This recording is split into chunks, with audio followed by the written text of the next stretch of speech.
There is no way there should have been a handgun, an inmate with a handgun. And they're seeing all these things about my daughter.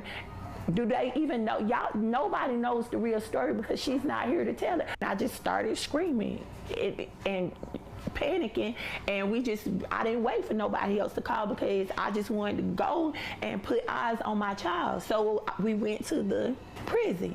And I used to always tell her, you can't let everybody get close to you, because when they see that you have a kind heart and you will help anybody, they'll take advantage of that. Regardless of anything, she was a mother. She loved her kids. She was a daughter. She was a sister. Like, she has family. She had a heart. She wasn't a bad person. Who hasn't made bad decisions and stuff? That don't mean you deserve to die. Why didn't they protect her?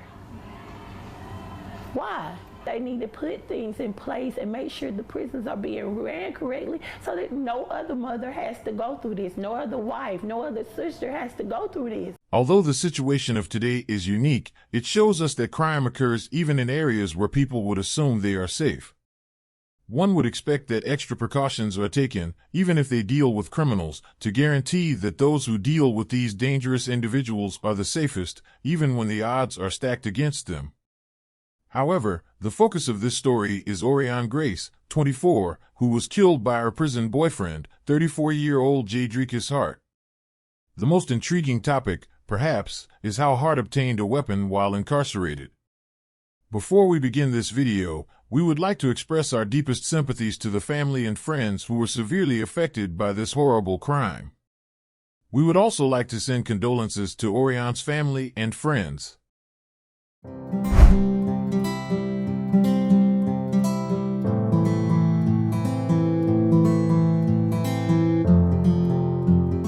Today's case takes us to Glennville.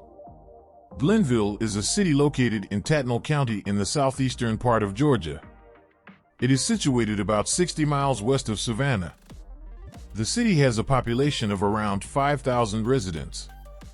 The area around Glennville is known for its agricultural production, particularly its pecans, peanuts, and Vidalia onions, which are a famous sweet onion variety grown in this region.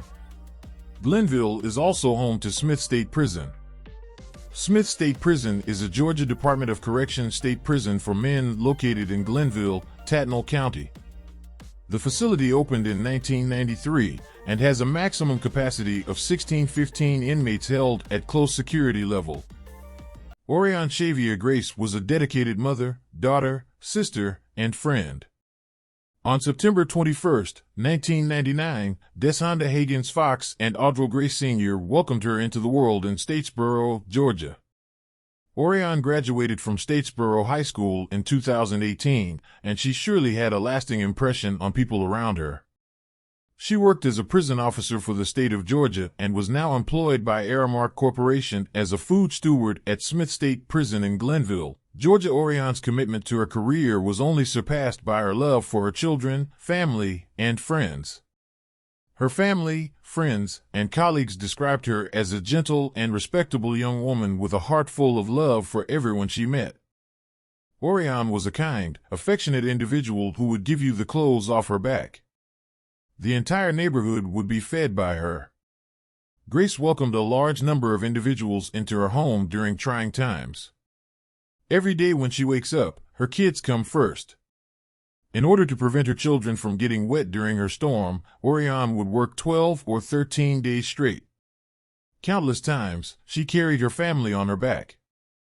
June 16, 2024, after managing to obtain a weapon, a Georgia prisoner shot and killed a prison kitchen staff member before turning the firearm on himself.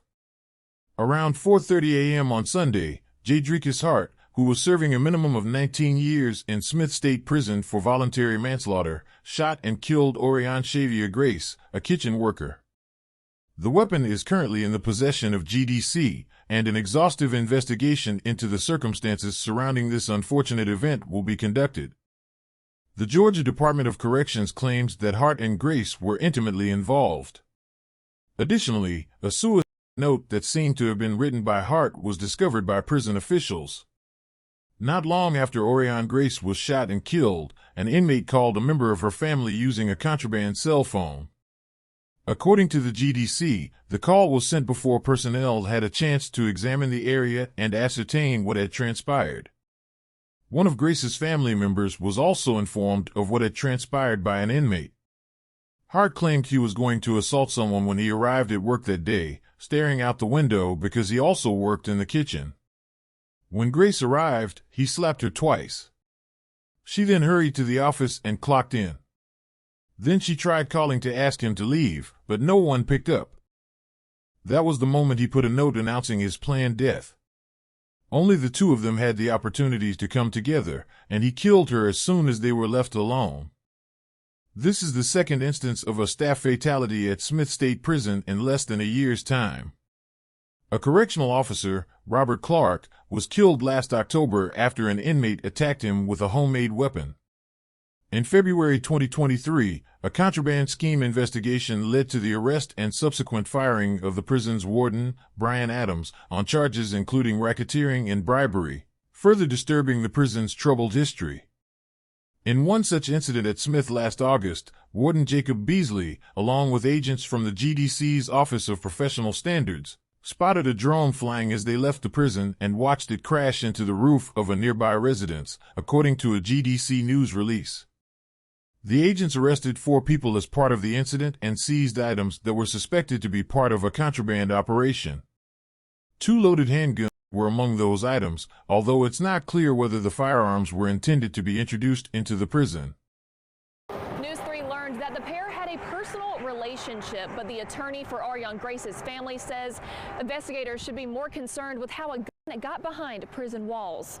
Firearm in the prison system is beyond me that I can comprehend. How a firearm got into the hands of inmate Jaydrekus Hart is the question on the minds of Aureon Grace's family. Their attorney, Malone Hart, sharing their devastation after the death of the young mother of 2. There's no way that she could have brought it in based off the security she has to go through. It's the security elsewhere that's lacking, and we believe this firearm was actually brought in prior to her ever working there. The family claiming they have not been treated with respect by the Department of Corrections. No way that a family should lose a mama or a child, a daughter, because she's in a bad relationship. The focus should be on the system acknowledging that they should do some stuff, take some precautions to stop stuff from like this from happening. Grace began working in the prison kitchen in January. Inmate Hart was serving 20 years for voluntary manslaughter out of Carroll County with a maximum release date of June 2043. A current employee blames Warden Jacob Beasley and Commissioner Tyrone Oliver for not cracking down on contraband. News 3 kept this employee's identity anonymous since she claims to have received several death threats. The inmates are running the prison. We're just allowed to be there. And we're allowed to go home every day by the grace of the inmate. She has worked in the prison system for almost 15 years, most recently in the mailroom. She says Grace should have never been put in a deadly situation. There should be an officer running that kitchen and supervising what's going on, and there should be no guns in the institution. It should be an impossibility. This incident is still under investigation. Now, this is the second killing of a staff member here at Smith State Prison in less than a year. You may remember last October, correctional officer Robert Clark was killed with a homemade weapon while escorting an inmate. Statesboro resident Aureon Shavea Grace had been employed by the prison since January. She worked for Aramark, a Philadelphia-based business that supplies Georgian and other American prisons with meal service. During this trying time, our thoughts are with Ms. Grace's family and loved ones. If you would like to stay updated with this type of content, please don't forget to like and subscribe. See you on the following video.